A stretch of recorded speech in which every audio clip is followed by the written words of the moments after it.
Psalm 78. I have 78 subscribers. History as parable. This psalm is a major teaching tool in the Bible that traces God's faithfulness from Egypt through the wilderness to the reign of David. It teaches that future generations should set their hope in God and not be like their stubborn ancestors. Symbolic breakdown. 7 plus 8. Some interpret the components where 7 represents divine perfection with a Sabbath rest of creation, and 8 represents new beginnings or resurrection. Jesus rising on the 8th day. Combined, 78 can symbolize a transition from resting in God to a new redeemed beginning. Numerical significance, 15. The sum 7 plus 8 equals 15 relates to the 15th of Abib, Nisan, the start of the Passover festival, a crucial time of redemption and the Last Supper. Biblical occurrences. Numbers 7:78 mentions the offering of Ahira, son of Enan, during the dedication of the altar, making the final unified dedication of the tribes to God. Judges 12:8 mentions Ibzan of Bethlehem, who judged Israel for 7 years. Luke 3:26, the name Addi, A-D-D-I, Strong's number 78, appears in the genealogy of Jesus. In summary, 78 in the Bible acts as a reminder of God's enduring mercy, the importance of remembering history to avoid repeating mistakes, and the ongoing generational work of redemption.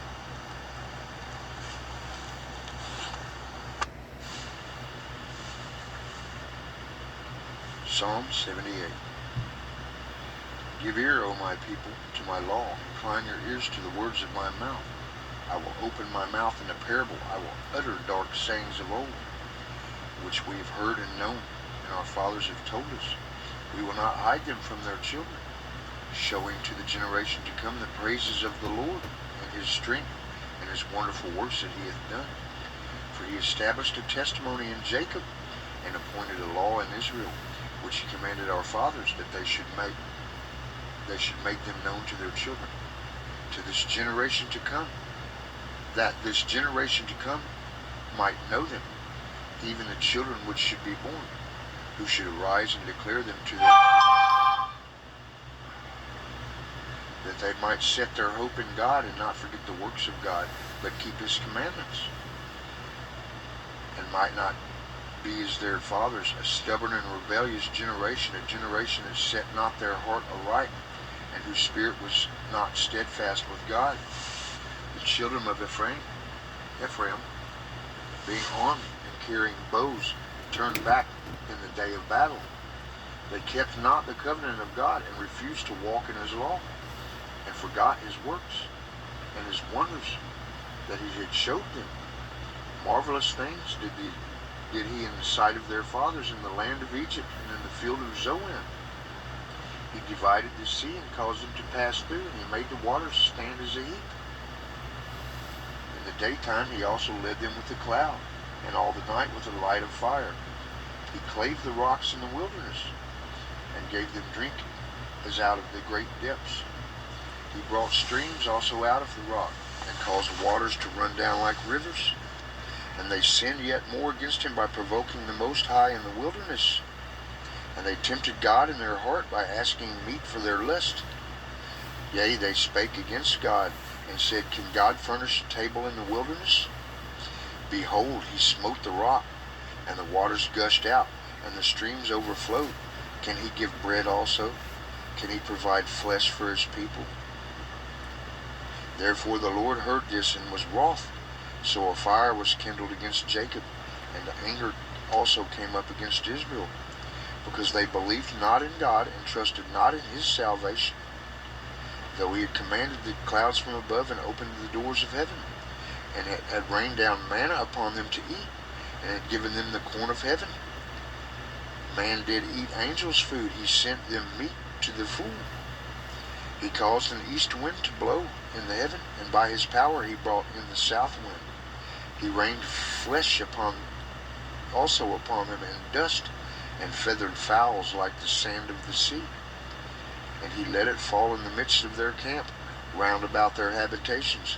So they did eat, and were well filled, for he gave them their own desire. They were not estranged from their lust, but while their meat was yet in their mouths, that the wrath of God came upon them, and slew the fattest of them, and smote down the chosen men of Israel. For all this they sinned still, and believed not for his wondrous works. Therefore their days did he consume in vanity, and their years in trouble. When he slew them, then they sought him, and they returned and inquired early after God. And they remembered that God was their rock, and the high God their Redeemer. Nevertheless did they flatter him with their mouth, and lied unto him with their tongues. For their heart was not right with him, neither were they steadfast in his covenant. But he, being full of compassion, forgave their iniquity, and destroyed them not. Yea, many a time turned his anger away, and did not stir up all his wrath. For he remembered that they were but flesh, a wind that passeth away, and cometh not again. How oft did they provoke him in the wilderness, and grieve him in the desert? Yea, they turned back and tempted God, and limited the Holy One of Israel. They remembered not his hand, nor the day when he delivered them from the enemy.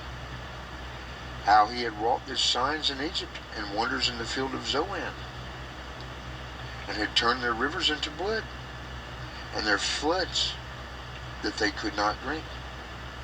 He sent divers sorts of flies among them, which devoured them, and frogs which destroyed them. He gave also their increase unto the caterpillar, and their labor unto the locust. He destroyed their vines with hail, and their sycamore trees with frost.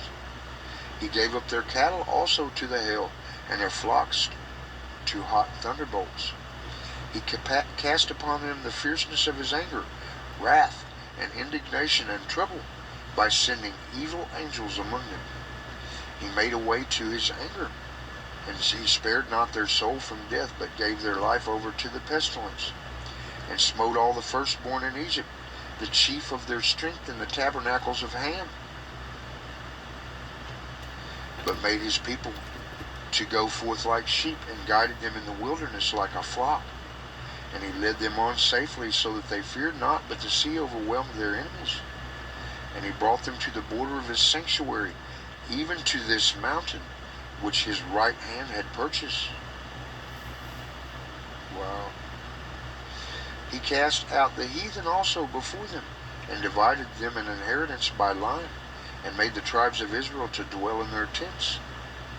And they tempted and provoked the Most High, and kept not his testimonies, but turned back and dealt unfaithfully like their fathers. They were turned aside like a deceitful bow. For they provoked him to anger with their high places, and moved him to jealousy with their graven images. When God heard this, he was wroth, and greatly abhorred Israel, so that he forsook the tabernacle of Shiloh, the tent which he placed among men, and gathered his strength into captivity, and his glory into the enemy's hand. He gave his people over also unto the sword, and was wroth with his inheritance. The fire consumed their young. Their young men and their maidens were not given to marriage. Their priests fell by the sword, and their widows made no lamentation. Then the Lord looked as one out of sleep, and like a mighty man he shouteth by reason of wine.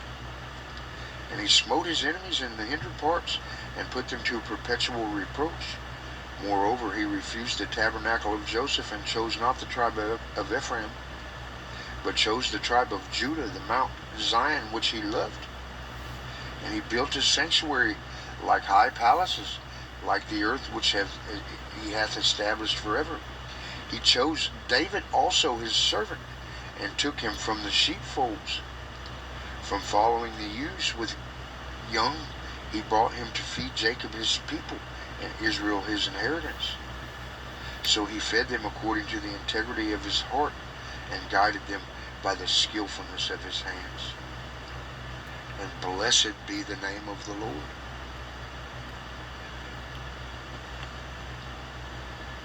Moses Holy, holy, holy Lord God Almighty, Adonai, my Lord. Moses struck the rock out of frustration and anger with his staff. I struck the rock with oil, water, prayer, surrender, submission,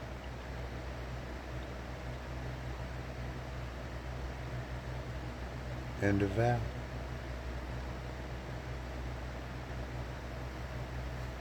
And the Lord my God answered me, established my covenant.